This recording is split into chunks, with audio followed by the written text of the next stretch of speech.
त्यांनी शाळेत अनेक नवीन नवीन गोष्टी स्पर्धा सुरू करण्यात पुढाकार घेतला. 2023-24 मध्ये आदर्श मुख्याध्यापक पुरस्कार मुख्याध्यापकांच्या हस्ते राज्यस्तरीय उत्कृष्ट शिक्षक पुरस्कार प्राप्त झाला.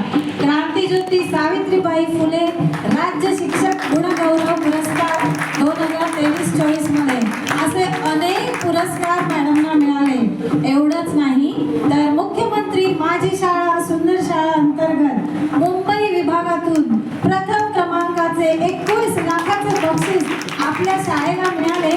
तेही अरुणा मॅडमच्या लीडरशिपमुळेच. शाळा आमची उंच भरारी घेई, नंबर 1 अख्ख्या मुंबईत येई, 21 लाखाचे बक्षीसही घेई. अरुणा मॅडमची लीडरशिप लई भारी, अशा मॅडमचे गातो गुणगान जी.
जी